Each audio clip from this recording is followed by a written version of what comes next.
77।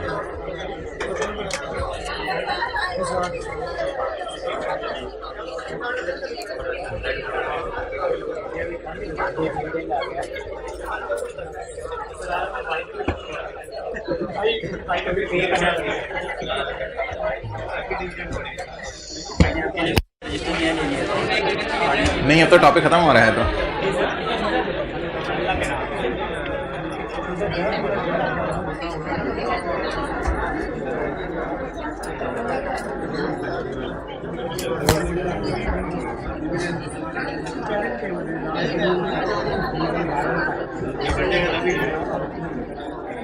अच्छा जी, खामोश हो जाए।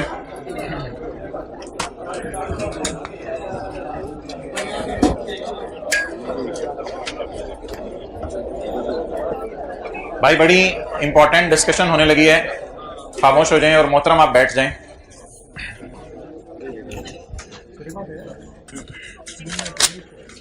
अच्छा, कॉन्सेप्ट नंबर 1 जो कल हमने पढ़ा था, डिविडेंड अनाउंस अगर सब्सिडरी, तो जल्दी बैठो दानिश। डिविडेंड अनाउंस अगर सब्सिडरी करे तो सब्सिडरी पूरा डिविडेंड अनाउंस करेगी, यानी शेयर कैपिटल पे डिविडेंड की परसेंटेज। शेयर कैपिटल 100 रुपए, डिविडेंड की परसेंटेज 10 रुपए, 10% तो 100 ज़रब 10% 10 रुपए। सब्सिडरी पूरा डिविडेंड अपनी। अच्छा, एक बात याद रखिएगा, जो बंदा डिविडेंड बांट रहा होता है तो उसकी statement of changes in equity में डिविडेंड जाता है।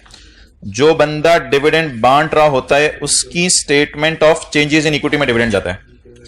जैसे पैकेजेस वाले हैं, इनकी ये statement of changes in equity है। इधर इधर इधर इधर भाई, बड़ी इंपॉर्टेंट बात है। पैकेजेस वाले हैं, इनकी ये statement of change in equity है। तो इसमें अगर आप देखें, रिटेन्ड अर्निंग के कॉलम में आपको नजर आ रहा है डिविडेंड। तो डिविडेंड कहां नजर आता है? Statement of changes in equity के रिटेन्ड अर्निंग के कॉलम में डिविडेंड का बांटना नजर आता है।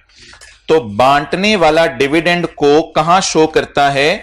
Statement of changes in equity. हां, किसी को मिले तो वो अपनी अदर इनकम में शो करता है। बांटने वाला कहां शो करता है? Statement of changes in equity में, लेस करके रिटेन्ड अर्निंग के कॉलम में। ओके, अच्छा जी, कॉन्सेप्ट नंबर 1 कल वाला, अगर सब्सिडरी डिविडेंड बांटेगी तो असूली तौर पे ये सब्सिडरी की statement of changes in equity में पूरा डिविडेंड नजर आएगा। Statement of changes in equity में, यानी वर्किंग 6 में ये पूरा डिविडेंड नजर आएगा। और जब ये डिविडेंड बांटा जाएगा तो एनसीआई की आपने टेंशन नहीं लेनी। आपने ये जो बांटा हुआ हिस्सा पेरेंट को उसका हिस्सा देना है। हो सकता है पेरेंट अपनी अदर इनकम में डाला हो सकता है ना डाला हो, ये बात अलग है। बांटने वाला स्टेटमेंट ऑफ चेंज इक्विटी में फुल अमाउंट से बांटेगा और मिलने वाला पी अपना हिस्सा अदर इनकम में डालेगा। क्लियर हो गया? अच्छा, लेकिन पी का डिविडेंड आज के बाद हम रेड पेज से समझेंगे। पी का डिविडेंड आज के बाद हम रेड पेज से समझेंगे। पी जब अपना डिविडेंड बांट रहा होगा, बाबा रशीद को, बाबा अकरम को, वो असल में ये आपस की कोई ट्रांजैक्शन नहीं है। पी ने एस को डिविडेंड नहीं देना, पी ने अपने ओनर्स को देना है। तो पी जब अपना डिविडेंड बांटेगा तो पी के डिविडेंड में ये वाला लाल पेज बांटना सिर्फ हमारे स्कोप में है। मिलने की टेंशन नहीं लेनी आपने कि मिल किन लोगों को रहा है। जिन लोगों को मिल रहे हैं वो ऐसा नहीं है कि उनकी हम टेंशन लें। तो नीचे वाली लाइन अगर आपने नहीं भी पढ़नी तो कोई मसला नहीं। हाँ, वो मैंने आपको समझने के लिए कहा था कि ये बांटने वाला पूरा बांटेगा और मिलने वालों को थोड़ा थोड़ा मिल जाएगा। ये किसके ओनर को पैसे मिल रहे हैं? ये किसके ओनर्स को पैसे मिल रहे हैं? जल्दी बताएं, ये किसके ओनर्स हैं? सारे आपने लेना। ये लो, ये लो, ये किसके ओनर्स को पैसे मिल रहे हैं? तो ये किसके ओनर्स को पैसे मिल रहे हैं? पीटीसीएल के। बाबा रशीद बैठे हुए थे, बाबा अकरम बैठे हुए थे। ओके, अच्छा जी, नाउ भाई लेट हो गया F1 की क्लास में, लेट क्यों हो गया? ओके, अब मोहतरम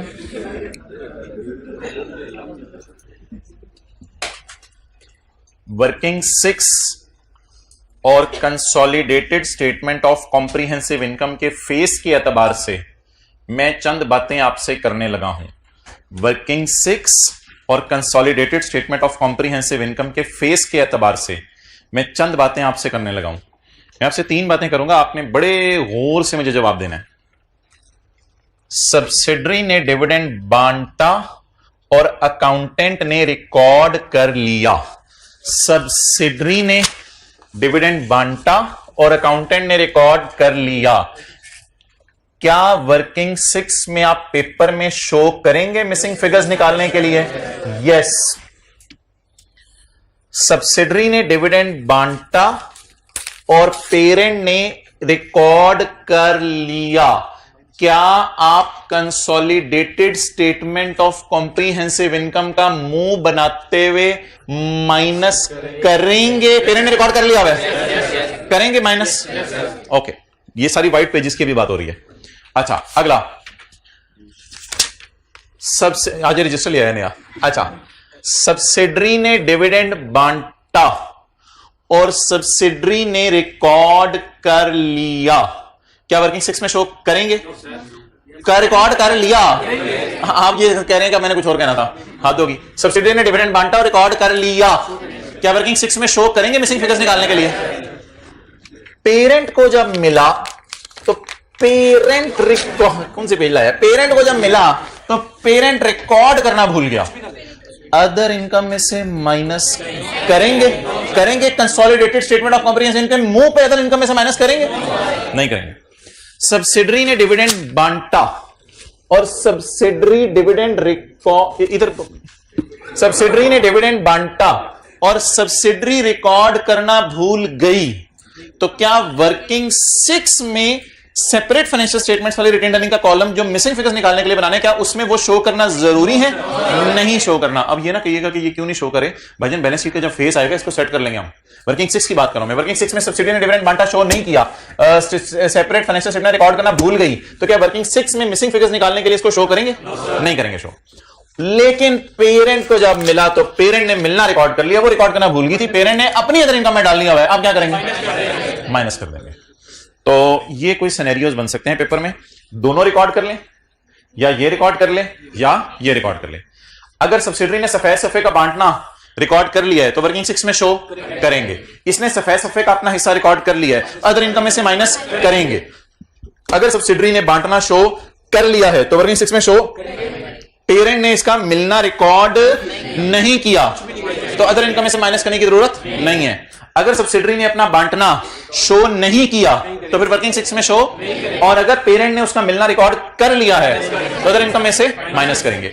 ये मेरी डिस्कशन होगी वर्किंग 6 के एतबार से और P&L के मुंह के एतबार से और P&L के फेस के एतबार से। ये मेरी डिस्कशन मुकम्मल होगी।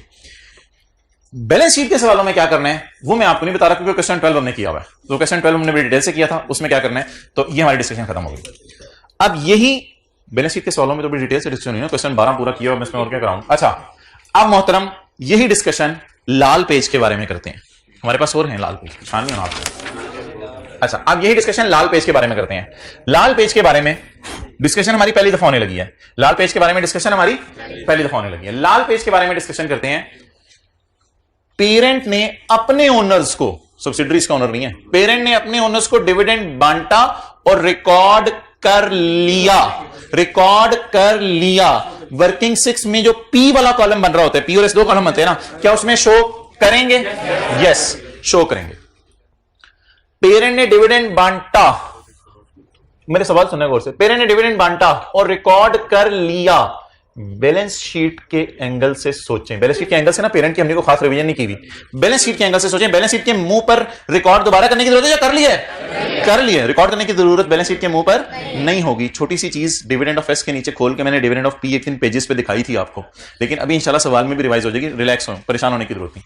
पेरेंट के डिविडेंड के रिवीजन में करा रहा हूं। पेरेंट का डिविडेंड ज्यादा आसान है क्योंकि इस तरह एस को कुछ नहीं जाना। पेरेंट ने डिविडेंड बांटा और रिकॉर्ड कर लिया, तो क्या वर्किंग 6 में मिसिंग फिगर्स निकालते हुए शो करें ना, मिसिंग फिगर्स निकालने के लिए।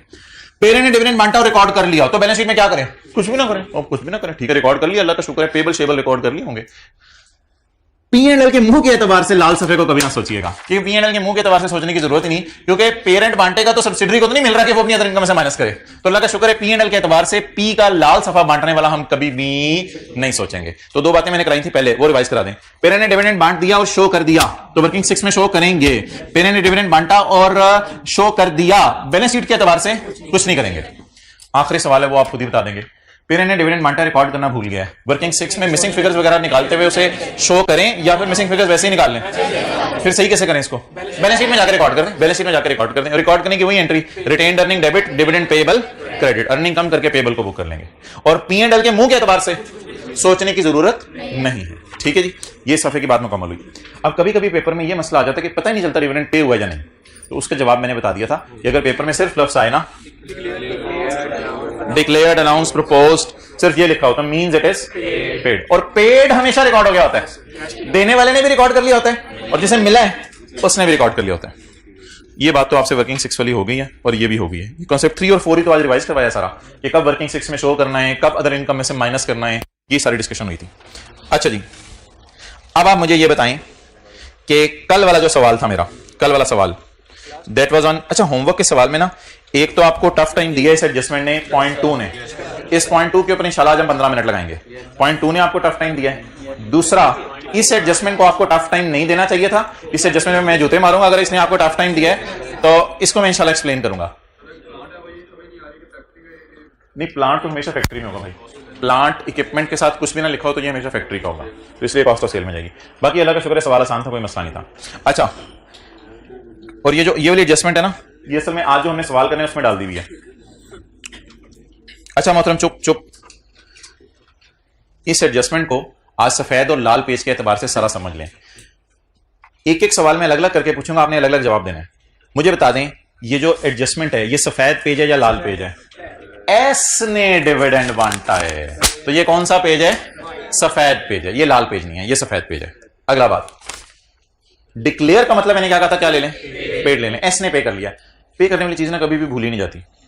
अगर पे करने वाली चीज कभी भी भूली नहीं जाती तो इसका मतलब यह है क्या एस ने बांटना रिकॉर्ड कर लिया होगा? अगर उसने कर लिया होगा तो वर्किंग 6 में शेयर कैपिटल पे 30% लगा के शो करें। वर्किंग 6 में पूरा शेयर कैपिटल पे 30% लगा के शो करें। जब इसने पे किया है तो सवाल खामोश है, तो इसने रिसीव कर लिया होगा। तो रिसीव करने वाली चीज लोग भूलते नहीं, तो इसने अपनी अदर इनकम में उसका अपनी परसेंटेज डाली होगी, तो इसने जो अपनी अदर इनकम में डाली होगी उसे P&L के मुंह पे जाके माइनस कर दें। ये कौन सा वाला सवाल था? कल वाला। देन ओके, अब मैं निकालने लगा हूं परसों वाला सवाल, that is question number 29। Question number 29।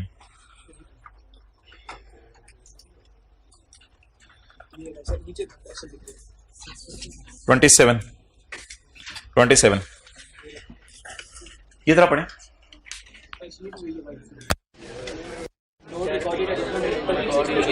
अच्छा, पहले तो बता दें कि ये सफेद या लाल है। सफेद पेज क्यों है? सब्सिडरी ने बांटा है या पेरेंट ने बांटा है? सब्सिडरी ने बांटा है, इसलिए ये सफेद। अगली बात, सब्सिडरी ने 15% बांटा है, तो शेयर कैपिटल है 3200 का 15% कितना आया था?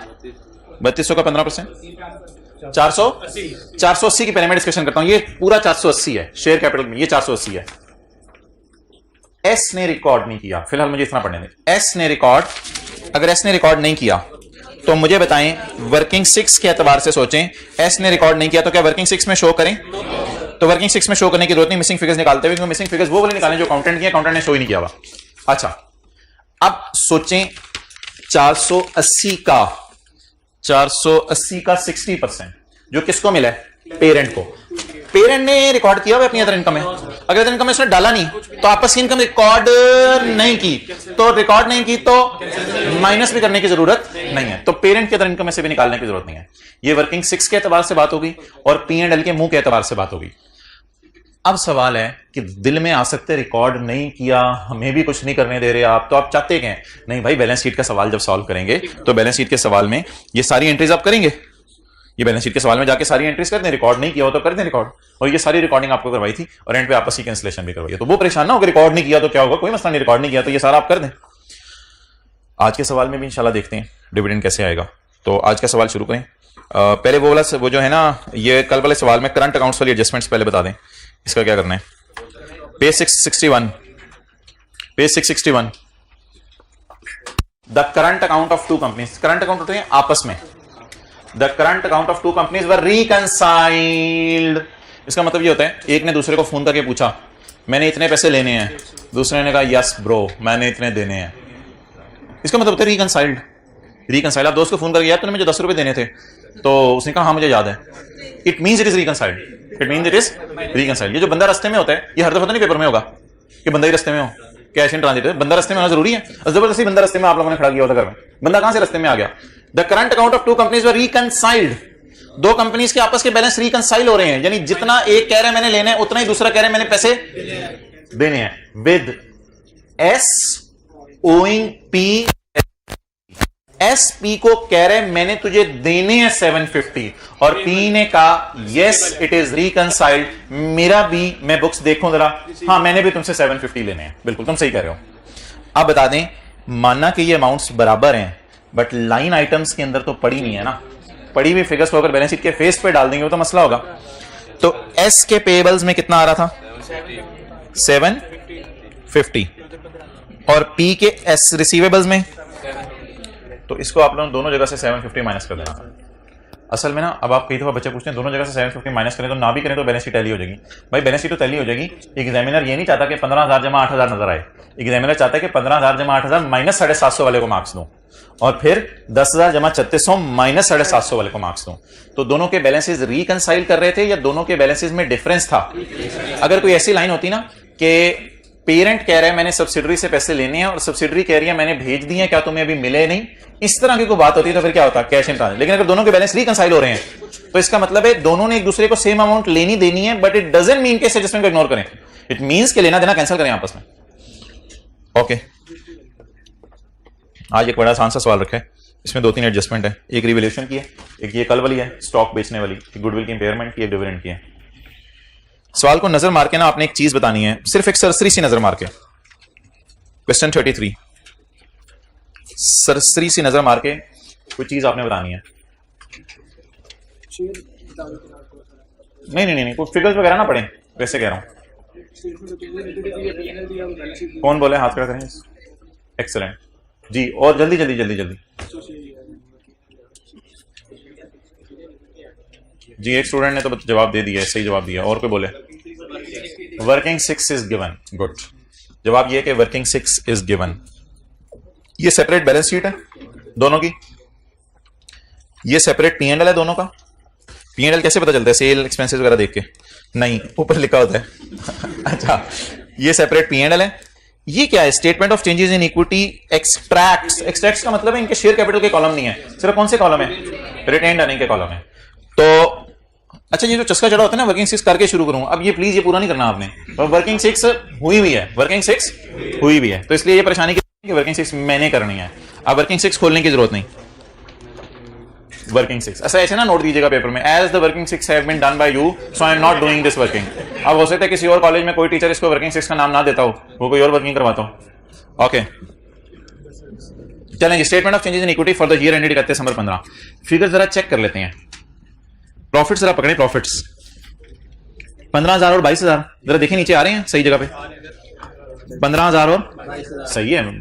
अच्छा स्टेटमेंट चेंज इक्विटी के एंड वाली जो आ रही है वो बैलेंस शीट में नजर आनी चाहिए या स्टेटमेंट चेंज इक्विटी के शुरू वाली आ रही नजर आनी चाहिए? एक बात जिंदगी में याद रखिएगा, दुनिया वाले ऑर्गेनाइजेशंस पहले पी एंड एल बनाती हैं, फिर प्रॉफिट को स्टेटमेंट ऑफ चेंज इक्विटी में लेके जाती हैं, फिर वो आरई बढ़ जाती है, उस आरई को बैलेंस शीट में शो करती हैं। तो अब आप मुझे बता दें कि क्लोजिंग आरई वैसे आ क्या रही है? 55 और 37, और इधर भी क्या आ रही है? 55 और 37। अब एक काम कर लेते हैं। अच्छा, 15 के साल में 15 का इंटरिम डिविडेंड तो आ सकता है ना? ओ भाईजान ये ना सोचिएगा अकाउंटेंट ने रिकॉर्ड किया या नहीं किया। अकाउंटेंट ने रिकॉर्ड किया तो नजर आ रहा है, it has been recorded by accountant. इसका मतलब अकाउंटेंट ने रिकॉर्ड, अब वर्किंग 6 में हमने शो नहीं करना, उसने शो करके बता दिया कि मैंने शो किया हुआ, तो it is recorded by accountant. It is recorded, record किया तो शो किया होगा ना उसने, ऐसे तो नहीं शो किया होगा। ये सफेद सफा है, लाल सफा पहली दफा है आज। मैंने पी का डिविडेंड बांटना कभी शो नहीं किया आपको क्लास में, नेवर। हमेशा लिखा होता था एस अनाउंस डिविडेंड। ये लाल सफा आज पहली दफा आया, ये सफेद सफा है। 2500 पे 2500 के एतबार से भी बात करेंगे, 2500 में पी के हिस्से के एतबार से भी शायद कोई बात करेंगे, टूटा हुआ हिस्सा। सफेद सफे को तोड़ेंगे इंशाल्लाह, लेकिन लाल की कोई मेरे ख्याल से टेंशन नहीं होगी इतनी। ये अकाउंटेंट ने मेरे ख्याल से रिकॉर्ड कर दिया, हो सकता है पूरे सवाल में हमें 4000 की नजर ही ना आए। चलें 4000 अभी डिस्कस करते हैं जब सवाल खुलता है। तो ये मोहतरम सफेद वाला सफा हो गया और ये लाल वाला सफा हो गया। और एक चीज आपको समझने के लिए लिख रहा हूं, वैसे तो लिखने की जरूरत नहीं। ये 31/12/15 का क्लोजिंग हो गया और ये 1 जनवरी 15 का ओपनिंग हो गया। तो ये 2 डेट्स हैं। प्रॉफिट 15 के साल का आ रहा है और इंटरनल डिविडेंड भी 15 का आ रहा है। एक छोटा सा काम अगर आप कर लें, जरा चेक कर लें, ये लाइन क्या लिखी हुई है और इस लाइन को जरा चेक भी कर लें। भाईजान प्रपोज का मतलब होता है पेड, मैंने आपको बता दिया था। अगर लिखा हो तो ये पेड होता है, पेड अकाउंटेंट रिकॉर्ड कर चुका होता है। हैंक्स ने लाल सफा लाल जिसमें कैंसिलेशन वगैरह कोई नहीं होती, लाल सफा तो पेरेंट अपने बाबा जी को बांटता ना। हैंक्स ने पे किया है इंटरिम डिविडेंड 10%। जरा हैंक्स का शेयर कैपिटल पकड़े, हैंक्स का शेयर कैपिटल कितना है? 40,000। इसका 10% 4,000। Streep propose 25% dividend. स्ट्रीप का शेयर कैपिटल 10,000। स्ट्रीप का शेयर कैपिटल 10,000। 10,000 का 25% 2500। तो क्योंकि सवाल में इंफॉर्मेशन दी हुई थी तो ऐसे ही for the purpose of revision आपकी मैं यहां लिख रहा हूं 40,000 का 10% और सब्सिडरी का कैपिटल कितने 10,000 का। लेकिन ये याद रखिएगा ये ना पूरे होते हैं, यानी इसमें से भी कोई हिस्सा बांटने वाली बात अलग है। तो ये जो आ रहा है आपको नजर, ये पूरा सफेद पेज है 2500, इसकी इंशाल्लाह बात करेंगे। और ये पूरा लाल पेज है 2500 और 4,000। लाल सफेद को मुझे याद रहेगा आज के बाद क्लास में फाड़ेंगे नहीं, क्योंकि लाल सफेद के जो ओनर है वो कोई आपस की ट्रांजेक्शन ही नहीं है जिसको कैंसिल करना पड़े। तो लाल सफेद को कभी फाड़ने की जरूरत नहीं है, बस लाल सफा इधर आ गया। अच्छा, अब मोहतरम अदर इंफॉर्मेशन में लिखा हुआ है कि ये पे हो रहा है, ये पे हो रहा है। अब सारी बातें मैं करने लगा हूं आपसे। सबसे पहले मैं 2500 के सामने सफेद सफे को रखता हूं। वर्किंग 6 के एतबार से सोचें, बनानी है या बनी हुई है? बनी हुई है तो उसमें अकाउंटेंट ने रिकॉर्ड किया हुआ तो शो हुआ है ना, तो वर्किंग 6 का तो सोचने की जरूरत नहीं इस एतबार से। अच्छा, अब अगर सवाल कह रहे हैं कि डिविडेंड प्रोपोज हो गया है यानी पे हो गया है, तो इसका मतलब है 2500 का 80% पी ने अदर इनकम में डाल लिया है, वो आज हमें निकालना पड़ेगा। बल्कि सवाल वाले ने शायद आसानी कर दी थी, P share of dividend from subsidiary is appearing in other income. सवाल वाले ये ना भी बताता तो कोई मसला नहीं था, क्योंकि उसने पे कर दिया तो उसने रिसीव कर लिया। अब आप सोचें बैलेंस शीट के एतबार से, वर्किंग 6 के एतबार से सोच लिया 2500 को। क्या सोचा 2500 के बारे में? शो किया हुआ तो बकिया हुआ, हम क्या करें? अब P&L के मुंह के एतबार से सोचें, अगर इसने पे किया 2500 तो उसने 2500 का 80% रिसीव किया होगा, वो अदर इनकम में से हम इंशाल्लाह P&L के मुंह पे क्या करेंगे?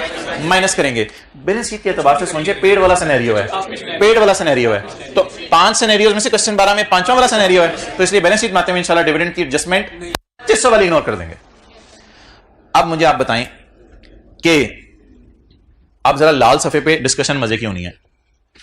वर्किंग 6 में लाल शो करना है नहीं करना उसने किया हुआ, बस बात खत्म। बैलेंस शीट बनाते हुए मैंने ये उठानी है वर्किंग नंबर 3 में 55। उधर से देख लो यार किधर है, ये वाला 55 उठाना है ना वर्किंग 3 में, तो ये वाला उठाते हैं। वर्किंग 3 में ये चला जाता है, ये वर्किंग 2 में चला जाता है। तो जब मैं वर्किंग 3 में ये वाला 55 उठा रहा हूं तो बैलेंस शीट बनाते हुए क्या ये डिविडेंड माइनस हो चुका है? अब मुझे रिकॉर्ड करने की जरूरत है या नहीं रिकॉर्ड करने की जरूरत? कोई रिकॉर्ड करने की जरूरत नहीं। तो बैलेंस शीट में भी अल्लाह का शुक्र है मुझे रिकॉर्ड करने की जरूरत नहीं पड़ेगी। 4,000 क्यों नहीं जरूरत पड़ेगी? तो ये मैंने लाल सफे के एतबार से आपसे, अगर अकाउंटेंट ने लिखा होता कि ये रिकॉर्ड करना भूल गया है तो यहां 4,000 की जगह कितना आ रहा होता? 0। अगर 0 आता तो 55 ना आ रहा होता, ये अर्निंग कोई और हम उधर लेके जाते और फिर बैलेंस शीट में एंट्री कर देते। इतनी जल्दी क्यों डिस्कशन खत्म हो गई है पेरेंट की? क्योंकि पेरेंट का डिविडेंड किसी को बांटा नहीं जाता। पेरेंट का डिविडेंड बस पेरेंट ने बांटना अनाउंस करना है, जिनको मिलने उनके एतबार से हमारी डिस्कशन जरूरी नहीं है। तो लाल सफे के बारे में रूल बता दें, अगर बांटने वाले ने रिकॉर्ड कर लिया है तो वर्किंग 6 में शो करें और फिर दोबारा एंट्री करने की जरूरत नहीं। और अगर रिकॉर्ड करने वाले ने रिकॉर्ड नहीं किया तो वर्किंग 6 में शो ना करें। जब बैलेंस शीट का मुंह बनाएं तो CRE debit dividend payable credit to Baba Rashid, Baba Anjum और वो सारा वो डिविडेंड पेबल बुक कर लें। और वो पेबल्स कैंसिल नहीं होने, वो बाबा रशीद बाबा अंजुम वो तो पता नहीं कौन लोग हैं, उनके पेबल खड़े रहेंगे किताबों में। चलिए पहला काम क्या करूं बताएं? Excellent excellent. वर्किंग 6 नहीं करनी भाईजान, हम एज्यूम करेंगे किसका सवाल है, बैलेंस शीट का। शुरू करें जल्दी।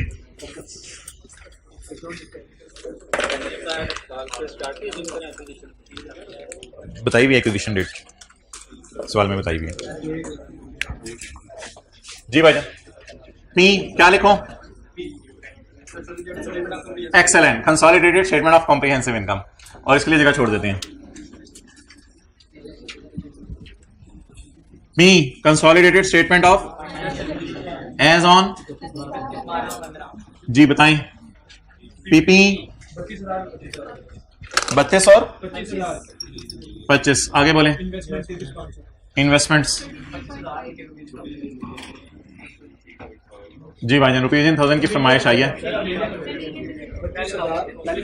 ओ ये रुपीज इन मिलियन हो जाएगा, रुपीज इन मिलियन, बड़ी बड़ी बातें किया करें, rupees in million. Working one,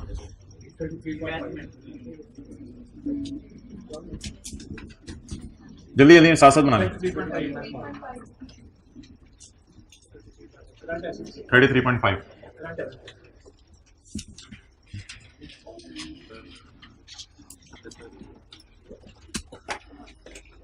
सारी तो कुछ ऐसे इस तरह की होती है।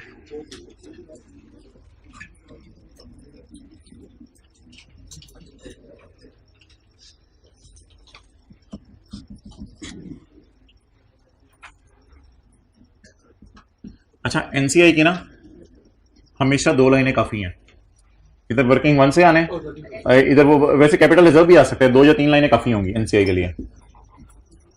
चलें करंट एसेट्स कितने हैं, 50 प्लस 28, शेयर कैपिटल।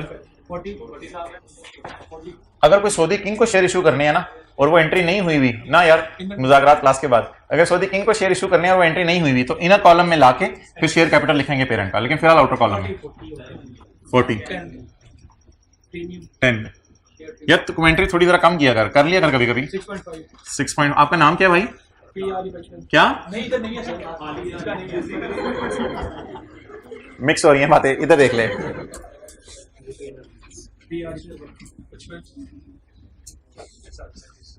सारी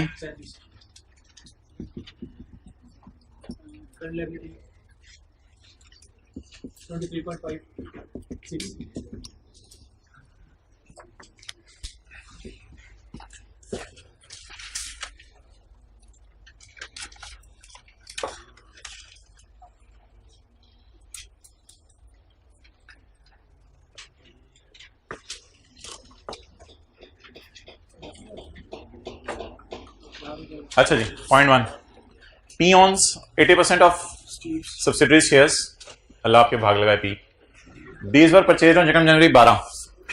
भाई मिड ईयर एक्विजिशन नहीं है, स्टार्ट ऑफ ईयर एक्विजिशन भी नहीं है, कई साल पहले सब्सिडरी तुम बिक चुकी थी। हम तो 15 में खड़े हैं, 14, 13, 12 के स्टार्ट में सब्सिडरी बिक चुकी थी। ये तो कई साल पहले बिक चुकी थी, जब से हमने क्लासें शुरू की हैं P&L वाली। आज पहली दफा ऐसा हुआ है, एक पहली जो शायद हमारी क्लास थी उसमें सब्सिडरी को हमने खरीदा था साल के पहले दिन, दूसरी और तीसरी क्लास में हमने सब्सिडरी को खरीदा था साल के मिड में, और आज वाली क्लास में ना हमारे साल के पहले दिन ना हमारे साल के मिड में, बल्कि कई साल पहले खरीदी जा चुकी है सब्सिडरी। आज एसआरई और एस प्रॉफिट में आपको फर्क समझ आएगा। Hanks owns 80% of Streep share, these were purchased on January 12 for rupees 33.5। ठीक है, फॉर रुपीज 33.5 सऊदी किंग को ये पेमेंट किया आपने। When the balance on the Streep's retained earning was stood at 7 million। ये बहुत पुराना बैलेंस है आरी का, यकम जनवरी 12 का। असल में आज खुदा के लिए प्री जो है वर्किंग 6 से ना निकालिएगा, क्योंकि वर्किंग 6 में 31/12/15 का और यकम जनवरी 15 का, 31/12/15 का और यकम जनवरी 15 का बैलेंस है। मुझे यकम जनवरी 12 का चाहिए, तो वो यहां पे अवेलेबल नहीं है, इसलिए वो सवाल ने दे दिया हमें। कितनी फिक्र करते हैं हमारी ICAP. Okay, the fair value of net assets at the date of acquisition was determined to be 20 million. इधर देखें, the fair value of net assets was rupees, fair value of net assets, fair value of net assets, fair value of net assets, असल में share capital और earnings वगैरह को net assets भी कहते हैं। Fair value of net assets at the date of acquisition, इसका मतलब है इसी दिन। ये कम जनवरी 12 का डेटा सारा। At the date of acquisition was determined to be 20 million. अच्छा, एक आपने जब इधर लिखा ना 20, तो आप एकदम परेशान हो गए, यार ये क्या चक्कर है, 10 से 7 17 आ रहा है और ये कह रहे हैं फेयर वैल्यू 20 है। तो आपने सवाल से कहा क्या क्या मतलब, क्या मसला क्या? कहते ठहर, द डिफरेंस, कहते मुझे पता है 3 रुपए का डिफरेंस आ रहा है। द डिफरेंस तो उसी को पता चलेगा ना जो 20 यहां लिखेगा, जो 20 यहां लिख के बैठा होगा तो उसको क्या पता चलेगा डिफरेंस कहां से है? तो जिसको पता होगा fair value at the date of acquisition वाला लास्ट क्लास में पहले भी कई दफा बोला हुआ है, तो उसको पता होगा ना ये। तो the fair value of net assets was 20, the difference 3 रुपए का जो आ रहा है बिटवीन द बीवी and the fair value of net assets. अच्छा, मैंने आपको बताया हुआ कि जब तक सरप्लस ना डालें ना, इसको कहते हैं बीवी ऑफ नेट एसेट्स, और जब सरप्लस डाल दें तो इसे कहते हैं fair value of net assets. The difference between the बीवी 17, द डिफरेंस बिटवीन द बीवी and the fair value net assets की, ये बीवी है। नेट एसेट्स में इसको इसलिए कह रहा हूं कि share capital, share premium, retain earning असल में एसेट्स माइनस लायबिलिटीज के बराबर होता है। द बीवी of net assets was not equal to fair value of net assets and the difference was due to, शुक्र है एसेट का नाम बता दिया वरना हमने ब्रांड समझ लेना था। Plant which had a useful life of 10 years from the date of acquisition, from the date of acquisition का मतलब रिमेनिंग लाइफ है, तो रिमेनिंग लाइफ इसकी 10 साल है। ये डिफरेंस प्लांट की वजह से है। तो प्लांट पे फिर क्या आ रहा है? सरप्लस आ रहा है, लॉस आ रहा है, balancing, revaluation surplus plant, plant debit और revaluation surplus in working one credit, note करो। और 3 के साथ लिख लें बैलेंसिंग।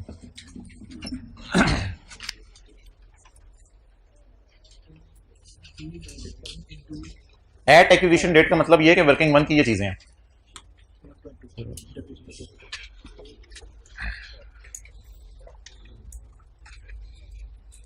जी, पीपी डेबिट,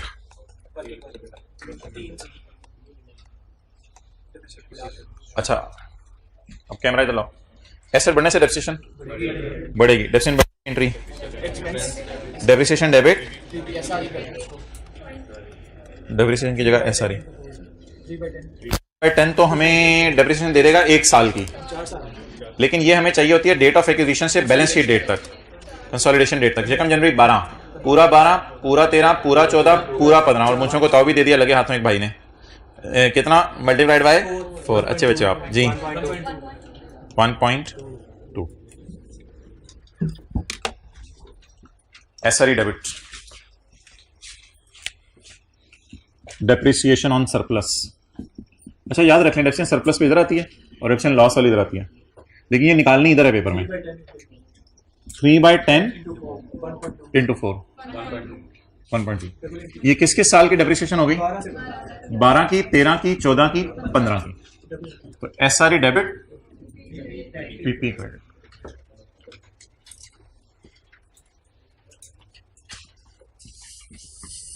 ये एंट्री है। अच्छा वैसे आप इस काबिल हो गए हैं कि घर में एंट्रीज किए बगैर सवाल कर रहे हैं, सोच रहे हैं, लिखनी जरूरी नहीं होती, मसला हो जाता है कभी कभी। लेकिन देखिए मसला पता कब आएगा? मसला नहीं, मसला आएगा कुछ नई एडजस्टमेंट्स हों। अगर P2S S2P फिक्स्ड एसेट है, P2S S2P स्टॉक है, इंपेयरमेंट लॉस है, तो ये तो मोटी मोटी सी इतनी एडजस्टमेंट है कि रिवाइज इतनी होगी हुई कि शायद अब इनमें सरप्लस है, लॉस है, मसला नहीं आना चाहिए। तो कोई इक्का दुक्का एडजस्टमेंट जो आपको टफ टाइम दे रही हो पेपर में, उसकी एंट्री करके देख लें, बाकियों की एंट्रीज करने की जरूरत नहीं है। अब जैसे 750 नजर आया था हमें अभी करंट अकाउंट्स में, तो जबानी सोचना था क्रेडिटर डेबिट, डेटर क्रेडिट। तो ये वाली एडजस्टमेंट तो किसी भी एडजस्टमेंट है, इसको सोचे बगैर किया करें, इसको लिख के सोच के किया करें, लिखे बगैर किया करें। आगे चलें। ड्यूरिंग द ईयर, हाँ ये वो एडजस्टमेंट थी जो आपके घर तक आ गई थी।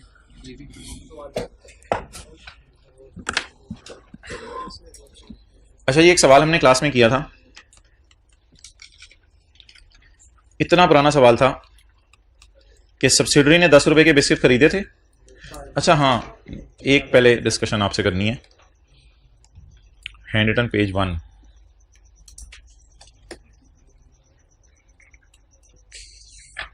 Hand written page 1।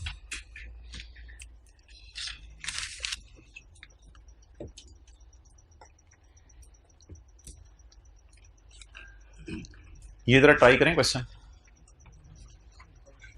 कोई दुकानदार है, उसने 200 रुपए का आइसक्रीम डब्बा खरीद के ना 250 रुपए का बेच दिया है। बिल्कुल सादा सी बात कर रहा हूं आपसे। दुकानदार है, उसने 200 रुपए का आइसक्रीम का डब्बा खरीदा है, 250 का बेच दिया है, आपको बुलाया, आपसे कहा यार तुमने सीए कर रहे हो? आपने कहा रहने दे। नहीं सीए कर रहे हो? हाँ मैंने तुम्हें जाते देखा था कॉलेज सीए के। यार मुझे बता दो मैं कितने परसेंट बता सकते हैं उसको? बता सकते हैं उसको कितने परसेंट कमा रहा है? उसने मार्कअप पूछा, मार्जिन नहीं पूछा। उसने पूछा मेरा मार्कअप कितना है। मेरा मार्कअप नहीं, यानी प्रोडक्ट का मार्कअप। अच्छा इसमें ना आपको कैलकुलेटर पे चाहिए था, पहले जरा इसका प्रॉफिट निकाल लें। प्रॉफिट आपने निकाल लिया कितना? 50। अच्छा मार्कअप ना मिसिंग है, मार्कअप परसेंटेज मिसिंग है। इसका तरीका ये होता है कि प्रॉफिट को पकड़ के ना कॉस्ट पे डिवाइड करें और 100 से मल्टीप्लाई करें, फिर आपकी मार्कअप परसेंटेज निकल आएगी। तो अगर कभी मार्कअप पेपर में मिसिंग हो तो भाई मार्कअप निकालने का ये फॉर्मूला है, प्रॉफिट को कॉस्ट से डिवाइड, यानी कि प्रॉफिट कॉस्ट का कितना है, रटा ना मारे ना लॉजिकल, प्रॉफिट कॉस्ट का कितने परसेंट है, इसी तरह निकल सकते हैं ना profit divide by cost. Profit कितने, वो 100 200 250 का डिफरेंस है, 50 डिवाइडेड बाय 200, 100 से इसलिए मल्टीप्लाई करेंगे जब आप परसेंटेज में आ जाए 25%। तो markup percentage was missing, so we calculated it on hand written page 1। जाके देख लें।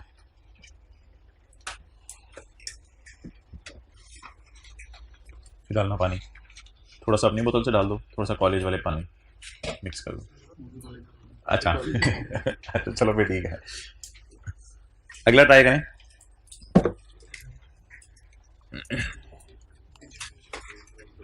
अब अगली दुकान पे गए तो उसने 400 रुपए का कैलकुलेटर खरीद के आपको 500 रुपए का बेच दिया। उसने आपसे कुछ और सवाल पूछा है अजीब सा,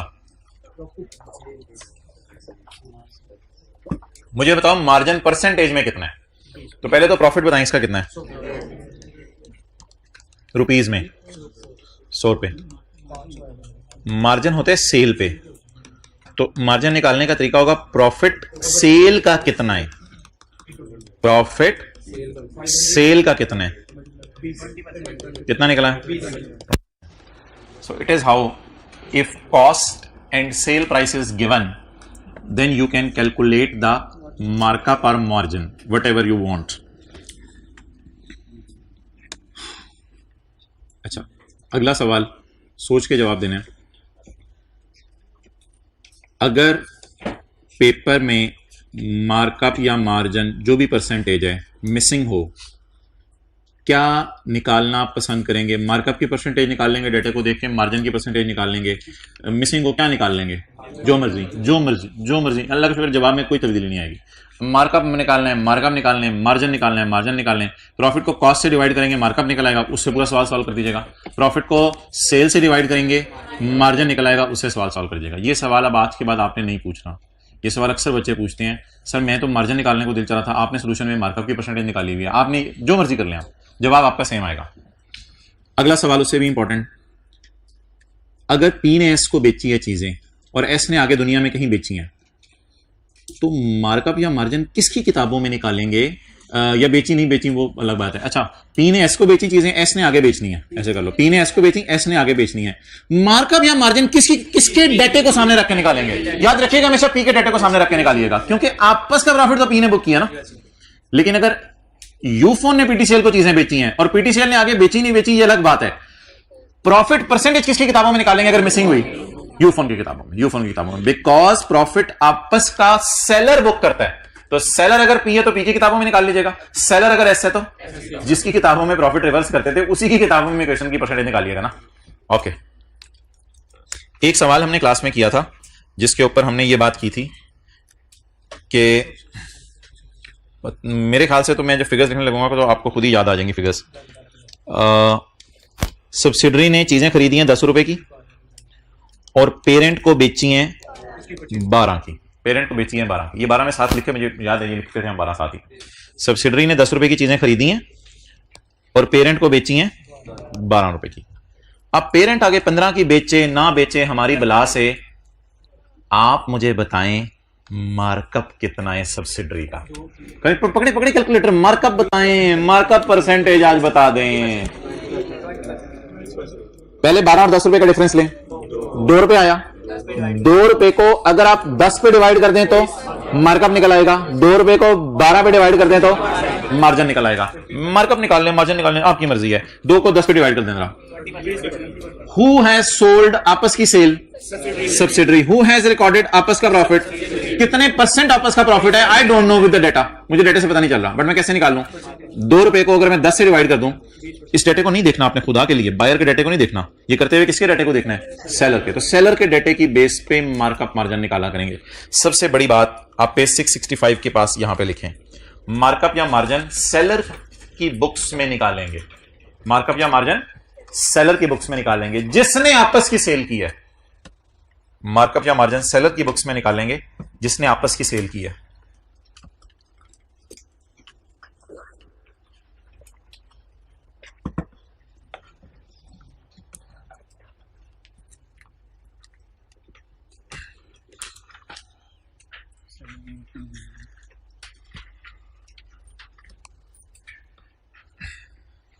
मार्कअप या मार्जिन सेलर की बुक्स में निकालेंगे जिसने आपस की सेल की है।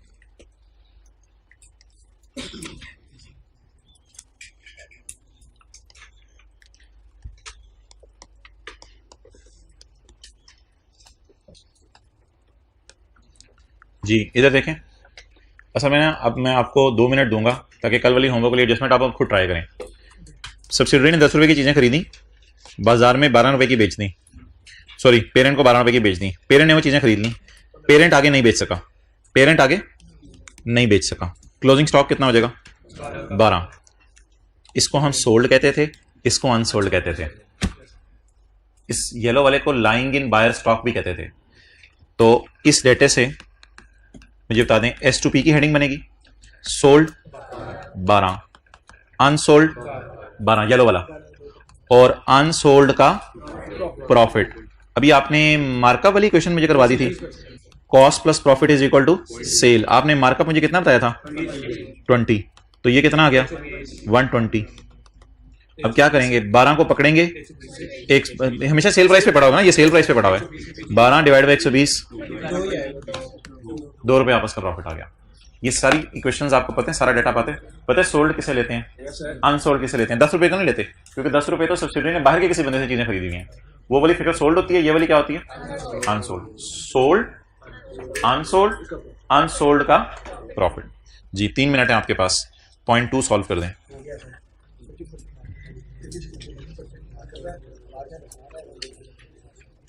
सारे बच्चों को तसल्ली से करने दें।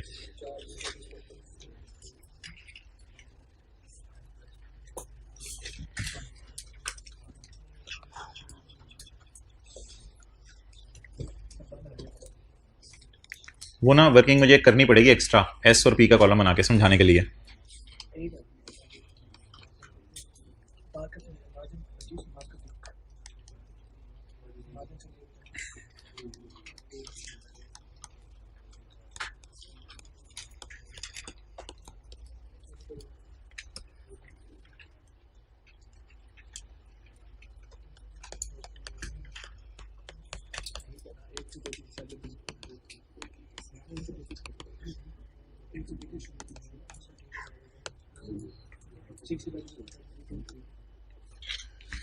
पेपर में तो येलो लाइन से इधर वाला काम करना है, लेकिन येलो लाइन से उधर वाला काम तो आपके समझने के लिए मैं करवा रहा हूं।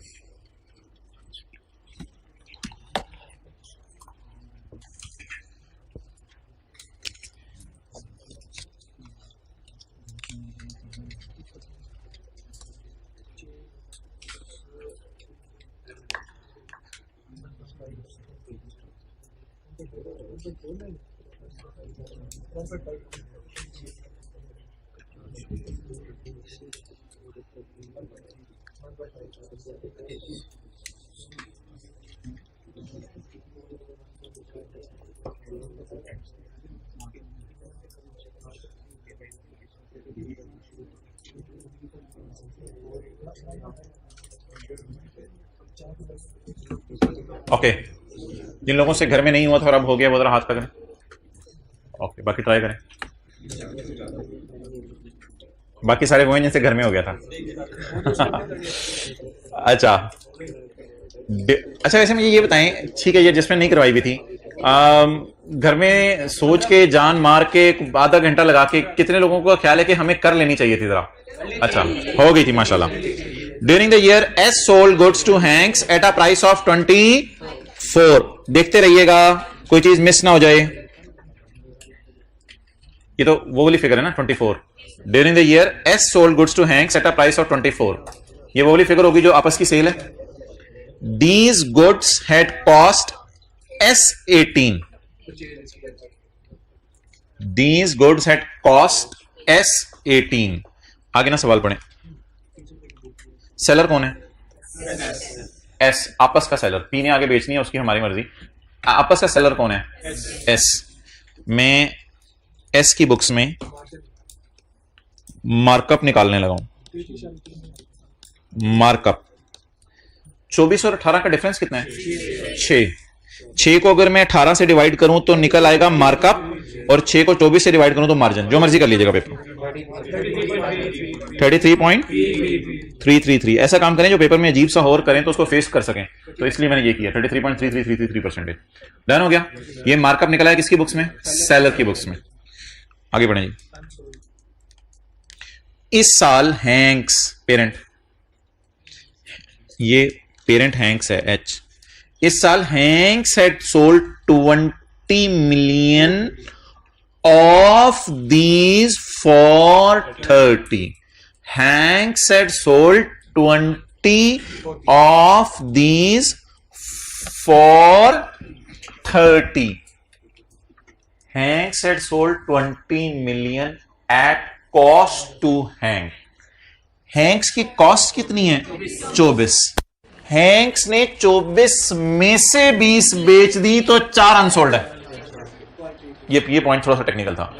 20 million at cost to Hanks. What is the total cost of Hanks? 24।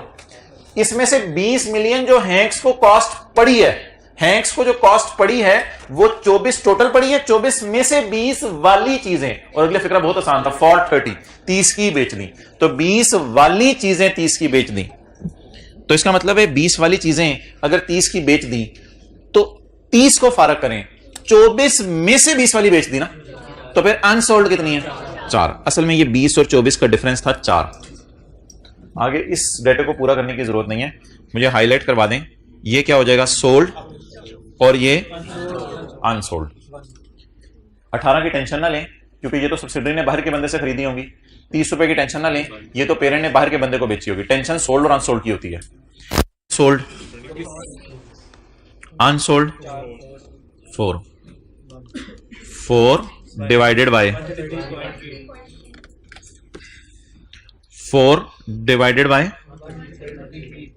133.3333 multiplied by 33.3333।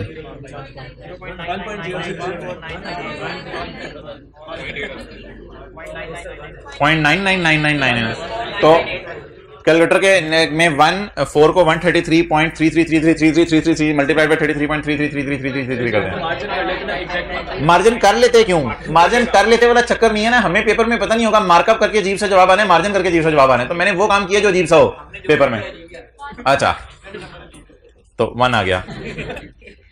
अब इसको पहले बैलेंस शीट के एंगल से डिस्कस कर लें। एसआरई डेबिट और स्टॉक क्रेडिट। मार्जिन से भी यही आएगा ऑब्वियसली। मार्जिन निकाल के देख लें, मार्जिन से भी यही आ रहा है। मार्जिन में पता क्या होगा? 6 डिवाइडेड बाय 24 तो 25% आ जाएगा। अब इधर क्या करेंगे आप? 4 डिवाइडेड बाय 100 जरा 25 एग्जैक्ट एक आ जाएगा। मार्जिन में भी इसी तरह होगा ना। मार्जिन में ना समय ये वाली क्वेश्चन भी तो बदलेगी फिर। 6 डिवाइडेड बाय 24 तो कितना आ जाएगा? 25%। लेकिन अब ये फिर मार्जिन अगर होगा तो C plus P is equal to S। 100 75 और 25 हो जाएगी। ये वाला बंद हुआ है।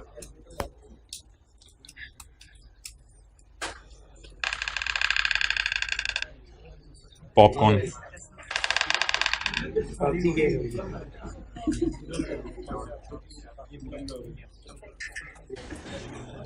अच्छा जी, अब 1 रुपए को बैलेंस शीट के एंगल से सोच लें। SRE debit stock credit. उफ तो ऐसे कर रहे हो जैसे तुम पढ़ा रहे हो। SRE debit stock credit. ₹1 तूने इतना रोला तू। अच्छा 1 million. SRE debit stock credit. S2P stock की रिवर्सल, स्टॉक भी लिखा गया मेरे में। SRE debit stock credit. Working number 8। Working number 8। चलें जी नेक्स्ट।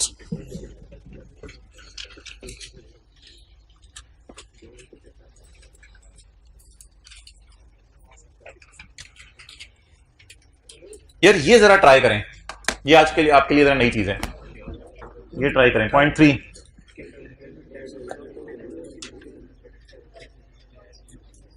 3 इंपेयरमेंट लॉस मुझे बताएं कितने हैं?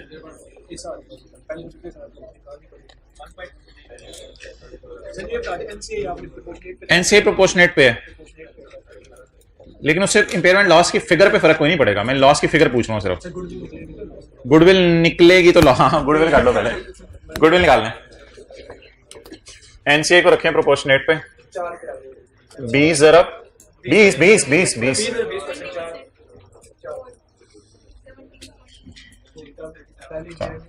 गुडविल ये किस दिन की गुडविल है? यकम जनवरी 12 की, यकम जनवरी 12 की होना। इधर से एक फॉल सीलिंग उतार के मारनी। यकम जनवरी 12 की गुडविल है कितनी? 17.5 गुडविल 17.5। अच्छा गुडविल की डबल एंट्री करते हैं पहले। सारे अच्छे बच्चे उस क्लास में बैठे हुए, इधर वाले अच्छे बच्चों के साथ मिलके जल्दी से एंट्री करते हैं गुडविल की।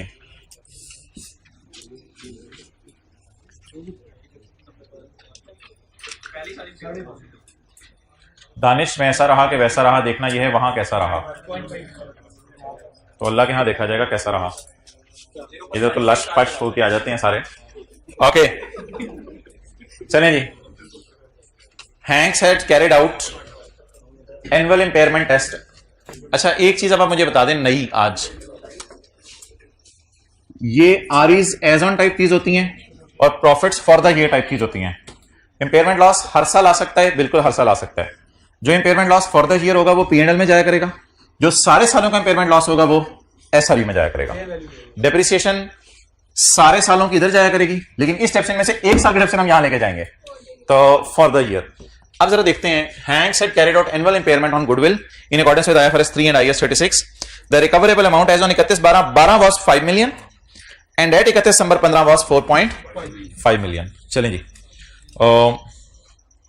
let's start. For the first time in your life I am preparing goodwill account for the purpose of your ease, आपकी आसानी के लिए। एडजस्टमेंट अकाउंट से adjustment account credit, goodwill debit. Adjustment account से कितनी आई है? 17.5। 31/12/11 को 31/12/12 को मुझे बता दें इसकी रिकवरेबल अमाउंट 18 है कि मैं इंपेयरमेंट गेन रिकॉर्ड कर लूं। इंपेयरमेंट गेन तो वैसे कोई चीज होती नहीं, इसकी रिकवरेबल अमाउंट 18 है। नहीं, अगर 18 होती तो मैं 17.5 लिखता, क्योंकि इंपेयरमेंट गेन कोई चीज नहीं होती। लेकिन क्या इसकी बुक वैल्यू 17.5 नजर आ रही है टी अकाउंट में? बुक वैल्यू टी अकाउंट में 17.5 नजर आ रही है। ये किस अकाउंट से राइज हुई है? एडजस्टमेंट अकाउंट से। तो इसकी बुक वैल्यू नजर आ रही है 17.5 और रिकवरेबल अमाउंट कितनी नजर आ रही है? 5। क्या ये इंपेयर हो गया जी? तो कैरिड ऑन बैलेंस कौन सा जाना चाहिए? 5 जाना चाहिए। इंपेयरमेंट लॉस बता दें रेड मार्कर से। इंपेयरमेंट लॉस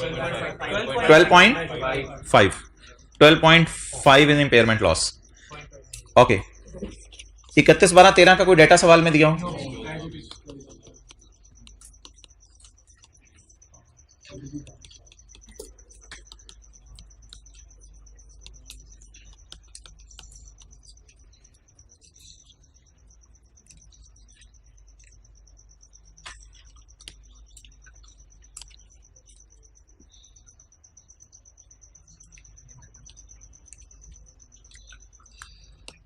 जी 31/12/13 कैरी डाउन 5। इस साल का इंपेयरमेंट लॉस 0। यकम जनवरी 14 ब्रॉडडाउन में 7 बना लें 5 पहले चलें पहले देख लें 31 12 14 कैरी डाउन 5 क्योंकि दोबारा इंपेयरमेंट हुई नहीं इंपेयरमेंट लॉस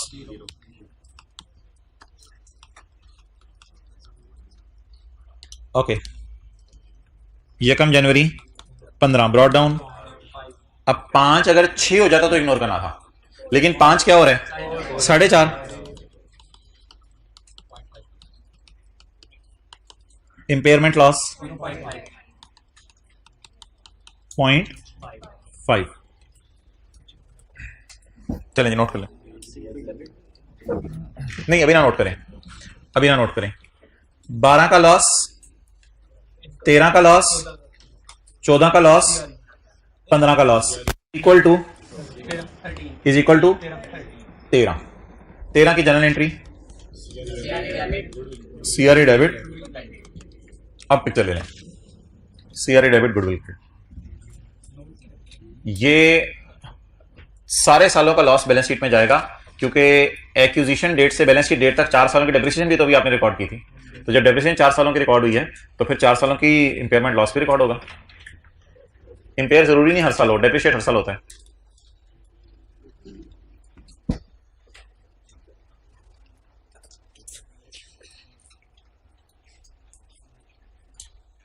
ओके इसको अब आप पोस्ट कर दें इसको पोस्ट कर दें सीआरई डेबिट और goodwill credit impairment loss goodwill कितना 13 और वो देखें गुडविल आ गई 4.5 रुपए पे 4.5 ही आनी थी ना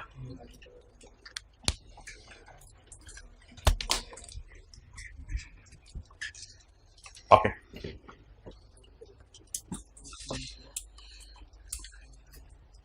एक बात याद रखिएगा ये जो कंसोलिडेशन होती है ना ये from the date of acquisition till balance sheet date होती है इसलिए सारे सालों की एडजस्टमेंट जाती हैं अब्दुल्ला मैंने मैसेज किया हुआ पढ़ लेना सारे सालों की एडजस्टमेंट जाती हैं पहले दूसरे तीसरे इसको कहते हैं एज ऑन इंपेयरमेंट लॉस और ये भी कितने सालों की डेप्रिसिएशन है 4 सालों की हर साल की बराबर 0.3 तो 1.2 बन गया इधर आए 12.5 0 0 0.5 तो 4 सालों की इंपेयरमेंट चली गई और उधर 4 सालों की डेप्रिसिएशन चली गई तो हर एडजस्टमेट फॉर द ईयर नहीं होती आते हुए हर एडजस्टमेंट एज ऑन होती है लेकिन अब ये P&L के सवाल की तरफ जब हम मूव करेंगे तो चीजें ज्यादा अच्छी समझ आएंगी अब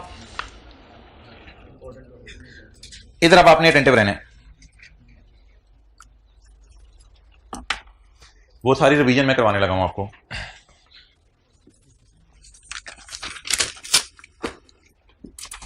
वर्किंग 6 के एतबार से एस का डिविडेंड अकाउंटेंट ने शो कर दिया तो अच्छी बात है वैसे भी शो अकाउंटेंट को करना है क्योंकि प्रपोज का मतलब मैंने पेड बताया था ठीक है तो वर्किंग 6 के एतबार से यहां पोस्ट हुआ है पहले मैं सफेद सफे की बातें करने लगा सारी दूसरी बात वर्किंग 6 के बाद P&L का मुंह मैं नहीं सोच रहा क्योंकि P&L के एतबार से तब सोचूंगा जब P&L बनाऊंगा अगला बात है इस 2500 को बैलेंस शीट के एतबार से सोचना है तो क्योंकि एस ने पे कर दिया ये तो क्वेश्चन 12 का 5वां सिनेरियो बनता है तो और नहीं सोचना कुछ पेपर में क्वेश्चन 12 का 5वां एग्जामिनर पूछ रहा होगा क्वेश्चन 12 तो इसमें था ही नहीं चौपर तो क्वेश्चन 12 का ये 5वां सिनेरियो बनता है तो उसके 5वें सिनेरियो के मुताबिक क्वेश्चन 12 के 5वें सिनेरियो के मुताबिक ये पेड है तो इसे क्या करते हैं बैलेंस शीट बनाते हुए इग्नोर अल्लाह का शुक्र है 2500 इग्नोर हो गया अब डिस्कशन होनी है वर्किंग 6 के एतबार से लाल पेज की तो जब वर्किंग 6 के एतबार से लाल पेज की डिस्कशन होनी है तो ये डिविडेंड जब अकाउंटेंट ने शो कर दिया तो बस अच्छी बात है अब बैलेंस शीट के एंगल से डिस्कशन करते हैं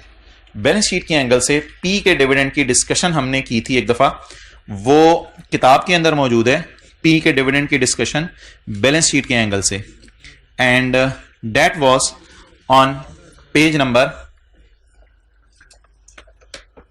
30 यहां पे एस के डिविडेंड की डिस्कशन की थी ना वहां डिविडेंड ऑफ पी पे हो गया या रिकॉर्ड हो गया तो डू नथिंग और अगर अकाउंटेंट ने रिकॉर्ड नहीं किया तो CRE debit dividend payable credit तो ये वाली डिस्कशन एक दफा हल्की फुल्की की थी लेकिन लाल पेज वाली कभी अप्लाई नहीं की सवाल में तो अब आप वापस आ जाएं सवाल में वर्किंग 6 के एंगल से मत सोचें वर्किंग 6 में अकाउंटेंट ने शो किया हुआ है आपको अब पेपर में कुछ नहीं करने की जरूरत बैलेंस शीट के एंगल से जरा सोच के बता दें इस 4000 को मैं क्या करूं बैलेंस शीट के एंगल से इस 4000 को रिकॉर्ड हो चुका है और 55000 डिविडेंड माइनस करके ये मैं 55000 यहां लेके गया हूं आपके डिविडेंड को दोबारा रिकॉर्ड करूं तो आर अब कम करने की जरूरत नहीं क्योंकि ऑलरेडी कम हो चुकी है इसलिए डू नथिंग एज फॉर का सवाल इज कंसर्न, बैलेंस शीट का सवाल, बैलेंस शीट का सवाल। P&L के एतबार से जब सोचना होगा ना तो वो मुझे सोचवाइएगा, लेकिन P&L के एतबार से कभी भी लाल को ना सोचिएगा, क्योंकि P तो बांटेगा वो उसकी स्टेटमेंट ऑफ इक्विटी में जाता है।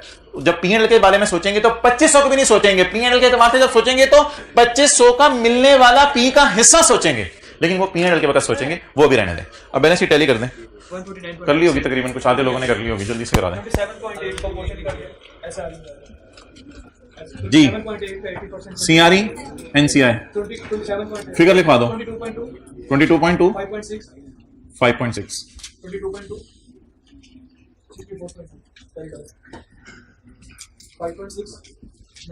मेरा इम्तिहान तो नहीं ले रहा, देखना मार्कर जहां पे चल रहे वहां बोल। 58.8 PP 86.5 86.5 149.8 40 149.8 64.2 NCI 9.6 29.5 149.2। अच्छा वैसे मैंने उधर से देखी थी, मैंने सुनी नहीं सही इतना। अच्छा बात ये वो हो रहा था जो हर क्लास के एंड पे होता है, इसे टोटल कहते हैं।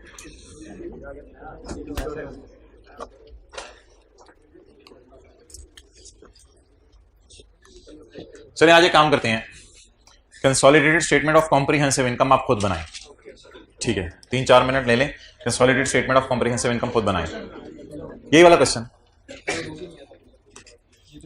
जी मैं दिखाता हूं, consolidated statement of comprehensive income खुद बनाएं।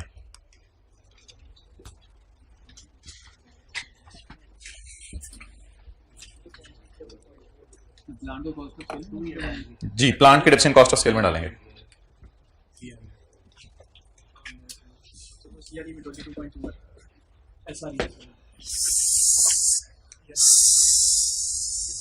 $22.2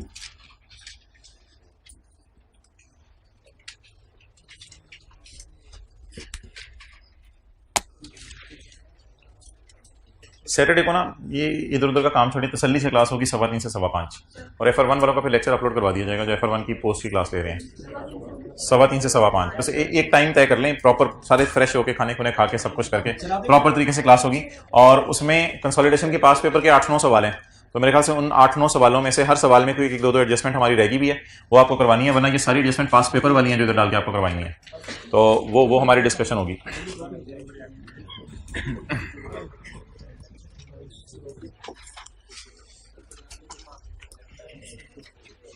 भाईजान consolidated statement of comprehensive income बना दें 4 से 5 मिनट में। बनाते रहें, हाथ खड़ा करते रहें। एट्रीब्यूटेबल टू वाली फिगर में चेक करूंगा।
जी मुझे आप बताओ पेरेंट को कितना दिया आपने?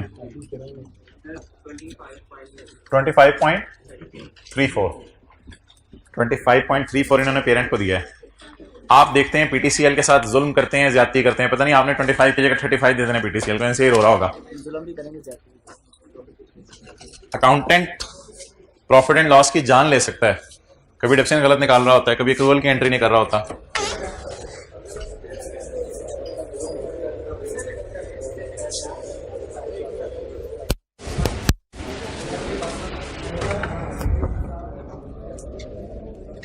भाई एस प्रॉफिट साथ साथ खोलना, जो एडजस्टमेंट पहले से पढ़ना शुरू में पोस्ट करो।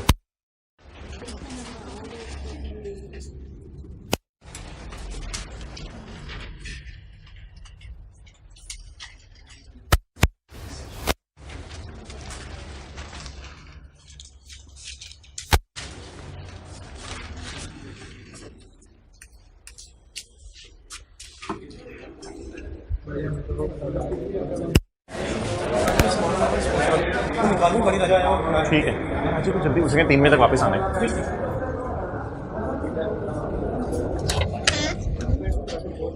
जी पेरेंट को कितना हिस्सा दिया है? 31.5।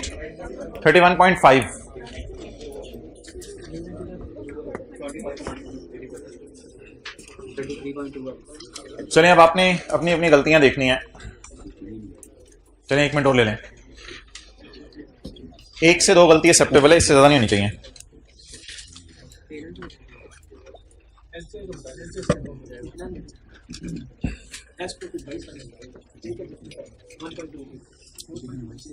निकला है?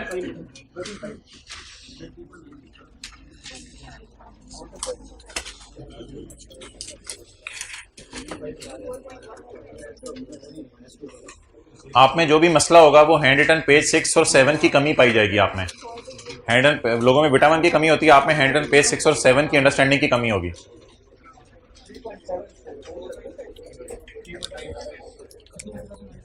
कुछ गलतियां ऐसी होंगी जिस पे जूते पड़ेंगे। अच्छा, पहली बात मुझे बताएं, क्या सब्सिडरी के प्रॉफिट्स 3/12, 4/12 कुछ करने की जरूरत है, या हमारे साल से भी काफी पहले का खरीदा हुआ है? इसलिए सब्सिडरी के सारे प्रॉफिट्स उठाएंगे, कोई छुरियां चलाने की जरूरत नहीं है। वर्किंग 5, ये वैसे प्रॉफिट आफ्टर टैक्स का लॉस नहीं होना चाहिए था, यहां प्रॉफिट तो टैक्स तो है ही नहीं सवाल में। अच्छा जी, जी सेल 125 नहीं, माइनस कैसे? पहले आने जैसे फिगर्स पोस्ट करें।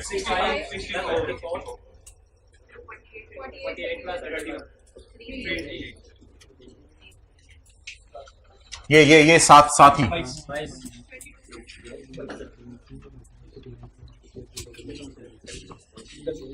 ओके।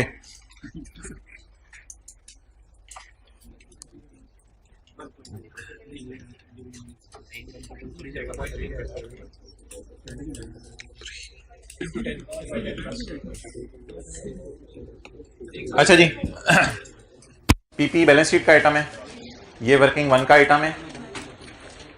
खर्चा बढ़ाना है। खर्चा क्या करना है? बढ़ाना है। अब खर्चा जो बढ़ाना है वो 4 साल की डेप्रिसिएशन है। इधर देखें, 2012, 13, 14, 15, 12, 13, 14, 15, ये 4 साल की डेप्रिसिएशन है। मुझे सिर्फ 1 साल की डेप्रिसिएशन चाहिए 15 की, वो 3/10 करके निकलेगी। तो बैलेंस शीट में एज ऑन टाइप चीजें, P&L में फर्दर। अब ये फिगर कहीं निकली नहीं हुई, लेकिन इससे मिलती जुलती कैलकुलेशन मैंने की हुई है 3/10। तो पेपर में इसी पे नजर मार लूंगा, बस 4 से मल्टीप्लाई नहीं करना। और एग्जामिनर को फुट नोट के तौर पे मैं जरा शो कर दूंगा 3/10 = 3, या अगर ज्यादा मसला हुआ तो मैं डेप्रिसिएशन लिख दूंगा यहां पे 3/10 = 0.3। ये 0.3 अगर एग्जामिनर ने ढूंढा तो मैं से कहूंगा यहां पे पड़ा हुआ है। तो अब इधर 1.2 रख के सोचूं या 0.3 रख के? ये अकमुलेटेड डेप्रिसिएशन 4 साल की है, मुझे फॉर द ईयर चाहिए। आज पता चल रहा है हमें वर्किंग 5 और एसआरई में क्या फर्क है। अब इधर सिर्फ आप सोचें 0.3 पड़ा हुआ है, 0.3 डेप्रिसिएशन 0.3 से बढ़ा दें, डेप्रिसिएशन डेबिट, लेकिन ये प्लांट है तो प्लांट की डेप्रिसिएशन कॉस्ट ऑफ सेल में, तो 0.3 से depreciation debit, depreciation debit nature की चीज है, कॉस्ट ऑफ सेल भी डेबिट नेचर की चीज है, इसलिए प्लस होगा। ये एसेट किसका है? एस का। अगर ये एसेट सब्सिडरी का है तो डेप्रिसिएशन बढ़ने से प्रॉफिट ये फॉर द ईयर है, ये फॉर द ईयर प्रॉफिट है। तो फॉर द ईयर प्रॉफिट क्या कर दें? कितने से? एग्जैक्ट उसी अमाउंट से, 0.3 से।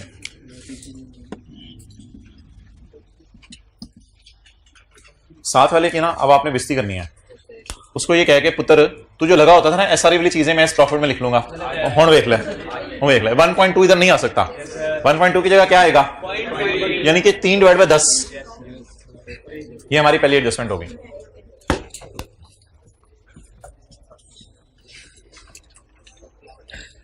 ये तो फिक्स्ड एसेट वाली है ना, वो सॉरी स्टॉक वाली है। तो ये तो इसी साल की सेल है। सेल और कॉस्ट ऑफ सेल में से माइनस कर दें और कॉस्ट ऑफ सेल डेबिट कर दें और हिट वर्किंग 5, ये काम कर दें। सेल और कॉस्ट ऑफ सेल में से 24 माइनस कर दें। ये कोई 4 सालों की सेल नहीं है, ये फॉर द ईयर सेल है। इसे ना 4 सालों का कह दीजिएगा, ड्यूरिंग द ईयर, ये इसी साल की सेल है।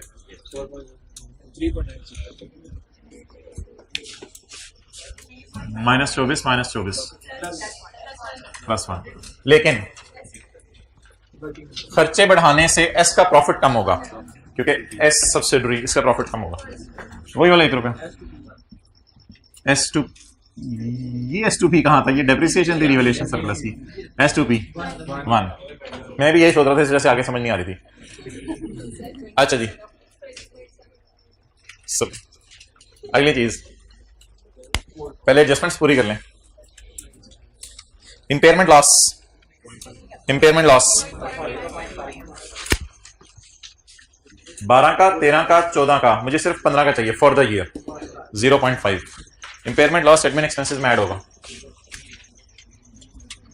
0.5। लेकिन वर्किंग 5 को इसलिए हिट नहीं करेगा कि एनसीआई प्रोपोर्शनेट पे है। और देख लें एसआरई में गया भी नहीं हुआ, सीआरई में गया हुआ, तो इसलिए वर्किंग 5 को हिट नहीं करेगा। तो डू नॉट हिट वर्किंग 5। चलें जी, अब डिविडेंड को सोचना है, डिविडेंड को सोचना है। ओके मोहतरम, कंसोलिडेटेड P&L के एतबार से सोचें। इसने बांटा है 2500, इसने कितना बांटा है 2500, और मैंने प्रोपोज का मतलब है पेड। तो फिर किसने रिसीव किया होगा? अगर इसने पे किया तो पेरेंट ने 2500 रिसीव किया होगा, या 2500 का 80%? अगर इसने पे कर दिया तो उसने रिसीव करके अगर इनकम में डाल दिया होगा।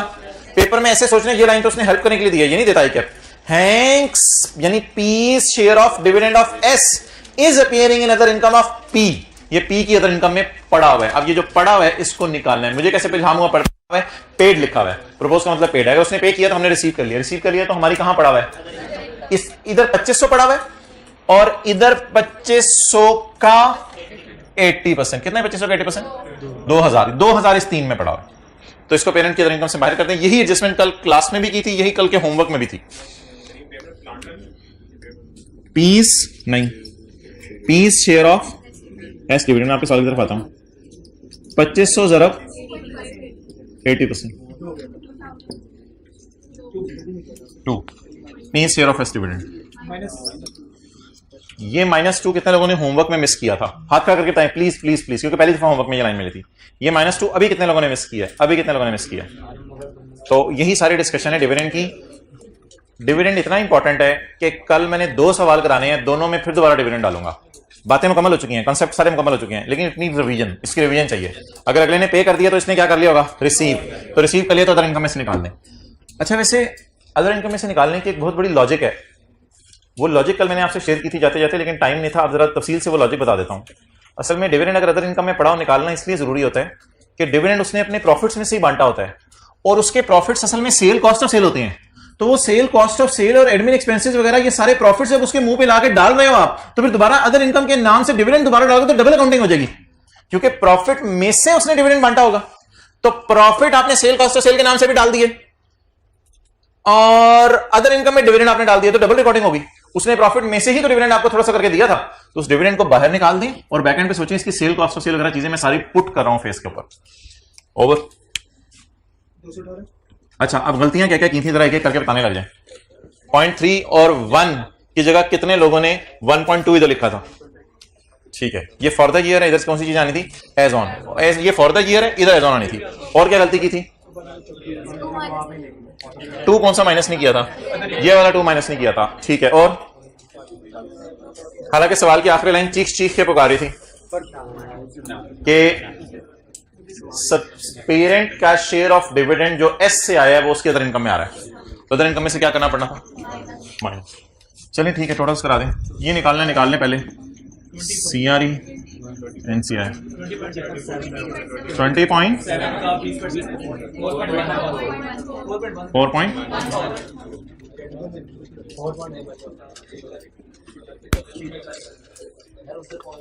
ओके 218 106 पॉइंट 111 पॉइंट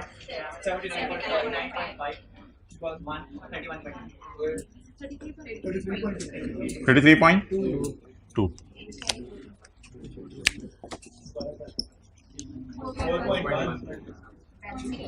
4.1 1 या 1 4 4.1 नहीं बनेगा ना क्योंकि इसमें 29 पॉइंट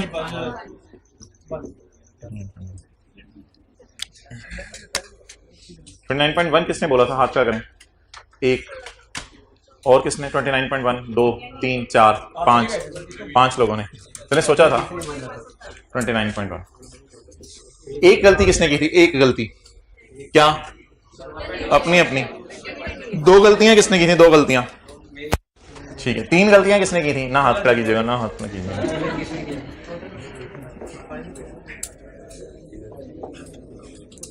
लिखें जी आप। SRE में एज ऑन टाइप फिगर्स आया करेंगी और वर्किंग 2 में एज ऑन टाइप फिगर्स और वर्किंग 5 में फॉर द ईयर। वर्किंग 5 में as on type figures, sorry working 2 में एज ऑन टाइप फिगर्स आया करेंगी और वर्किंग 5 में फॉर द ईयर।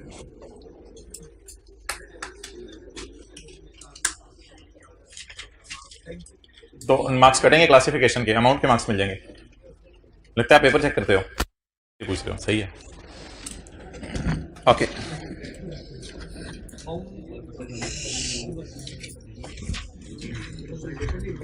अच्छा,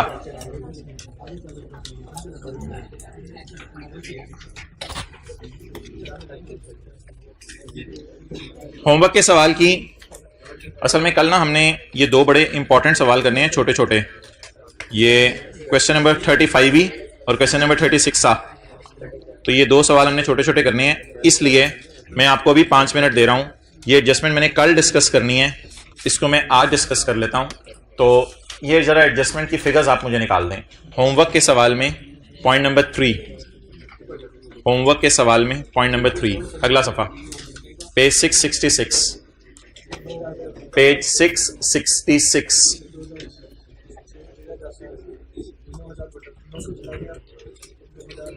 ये आपको ना रजिस्टर पे करना पड़ेगा क्योंकि इसमें मैंने एक दो चीजें समझानी है। वर्किंग्स कर लें और वर्किंग्स के साथ जनरल एंट्रीज कर दें। आहिस्ता बोलना। अच्छा अब कर लो, आप इसकी वर्किंग करो, सोचो एस प्रॉफिट में कितना जाएगा, P&L के मुंह पे कितना जाएगा, सारा सोचें। एक मसला आएगा इसमें, जब मैं कराऊंगा फिर आपको पता चलेगा अगर आप कर नहीं रहे तो। ये सेकंड रो में आसिम शकूर भाई जो है ना, इनका हाथ पकड़ें। सेकंड रो में पहले वाले भाई, इनको बॉल पॉइंट पकड़ाएं। चलें करें भाईजान, डिस्पोजल का टी अकाउंट बनाएं, ग्रॉस गेन निकालें, डेप्रिसिएशन माइनस करें, नेट गेन निकालें, बैलेंस शीट के एतबार से और P&L के एतबार से एंट्रीज करें। ये आपके साथ मसला है, सवाल के साथ मसला नहीं है। जादू वो जो सच चढ़ के बोला है।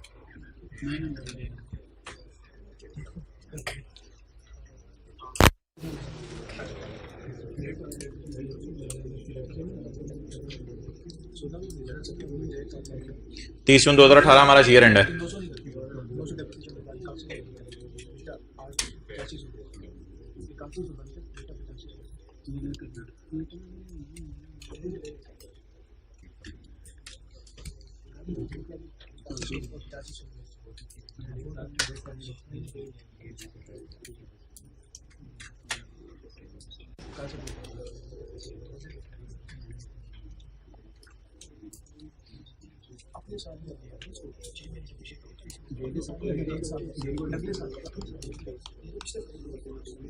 भाई जी ना P&L के एंगल से सोच लें, बैलेंस शीट के एंगल से कोई मसला नहीं है। बैलेंस शीट के एंगल से ये घिसी पिटी एडजस्टमेंट है। P&L के एंगल से सोच लें, थोड़ा सा टफ टाइम देगी आपको, फॉर द ईयर टाइप चीजें सोचनी है।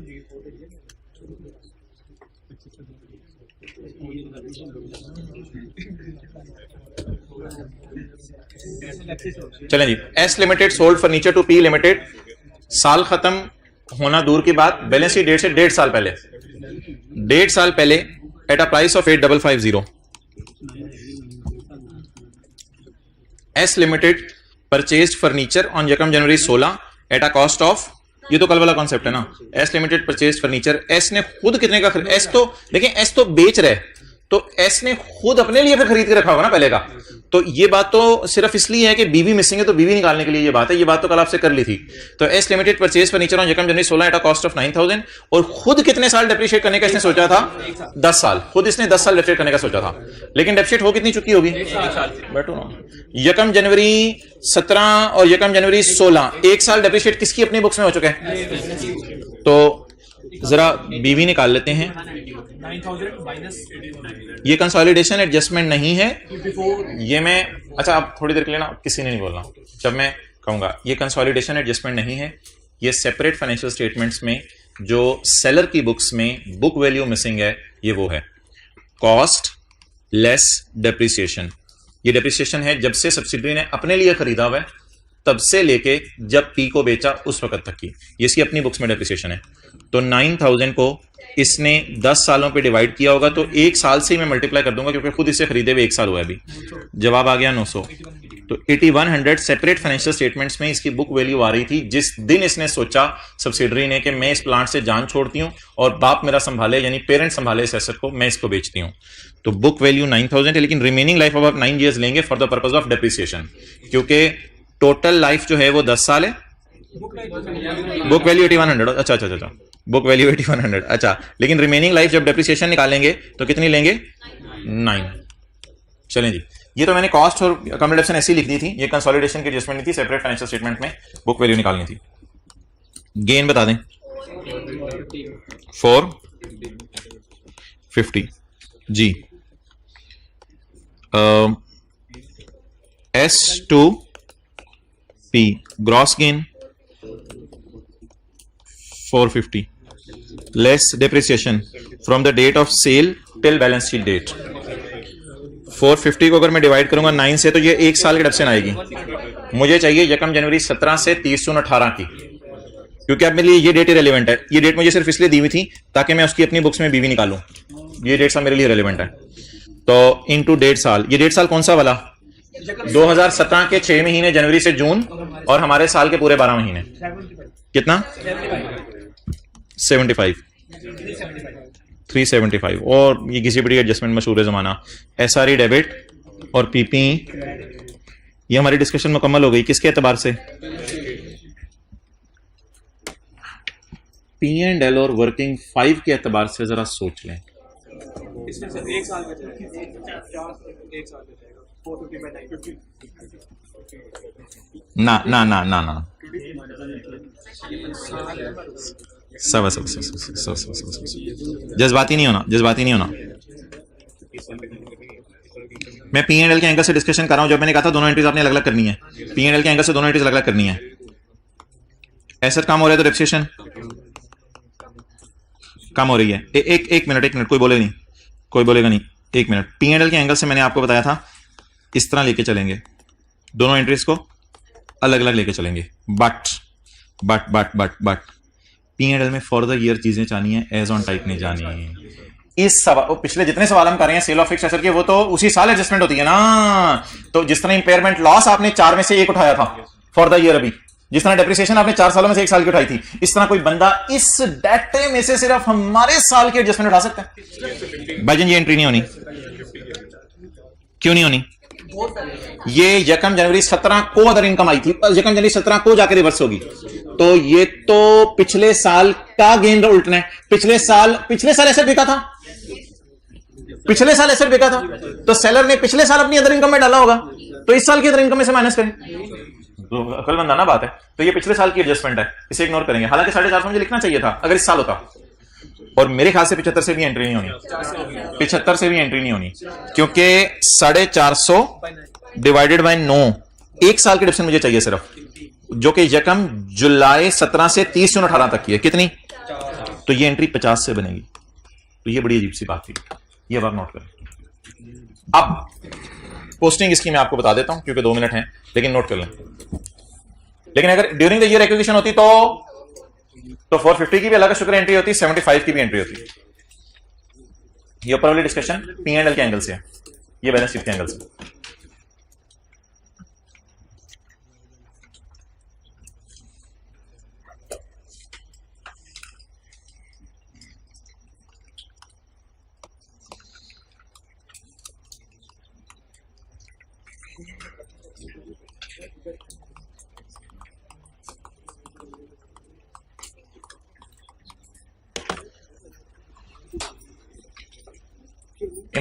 इम्पेयरमेंट लॉस अभी थोड़ी देर पहले 4 सालों में से कितने साल का लिया था? 1 साल का, 0.5। डेप्रिसिएशन 4 सालों में से सिर्फ कितने साल की ली थी?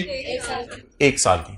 तो ये जो P&L में जब गेन गुण उल्टाने हैं, तो गेन उल्टाने की तो मेरे ख्याल से जरूरत नहीं है P&L में, क्योंकि गेन तो पिछले साल आया था, और डेप्रिसिएशन ने पिछले साल की उल्टाने की जरूरत नहीं है, सिर्फ इस साल की उल्टाएं। तो एंट्रीज उसी तरह सोचेंगे, लेकिन एंट्रीज में फिगर चेंज होंगी। अब मुझे P&L के मुंह पे और वर्किंग 5 पर थोड़ा सा सोचकर एडजस्टमेंट बता दें। P&L के मुंह पे और वर्किंग 5 पे डेप्रीसिएशन माइनस करेंगे कितने से? कॉस्ट ऑफ सेल में मेरे ख्याल से प्लांट ही है, ये भी कॉस्ट ऑफ सेल में डेप्रिसिएशन माइनस करेंगे 50 से, और एस है तो एस प्रॉफिट को भी हिट करेगी। डेप्रीसिएशन कम होने से प्रॉफिट बढ़ जाएंगे। डेप्रिसिएशन कम, ये ना सोचिएगा इधर एसआरई हो रही है, इधर एसआरई डेबिट हो रही है, उधर आप एस प्रॉफिट क्रेडिट कर रहे हैं, वैसे ना सोचिएगा, क्योंकि इसमें गेन्स भी हैं और डेप्रिसिएशंस भी हैं। अब आप जरा इस तरह सोचिएगा कि आरई भी कम हो रही है तो प्रॉफिट भी कम होना है, क्योंकि उसमें दो चीजें अपना रोल प्ले कर रही हैं। अब आप सिंपल सोचें, डेप्रीसिएशन कम होने से एस का प्रॉफिट बढ़ जाएगा, डेप्रिसिएशन कम होने से प्रॉफिट, तो 50 आपको यहां नजर आएगा, घर में लाइब्रेरी में यहां नजर आएगा आपको 50। क्लियर? ठीक है जी, आप सवाल पूछें। क्या चीज? ऊंची बोलो। ये कब 17 से 30 450 डिवाइड बाय 9 1 साल की डेप्रिसिएशन है। यकम जुलाई 17 से 30 जून 18। असल में देखो इधर, ये हमारा साल है, यकम जुलाई 17 से 30 जून 18, और ये ट्रांजैक्शन हुई थी यकम जनवरी 17 को। तो 1.5 साल की डेप्रिसिएशन बैलेंस शीट के लिए निकाली है मैंने, और 1 साल की डेप्रिसिएशन मैंने P&L के लिए निकाली है।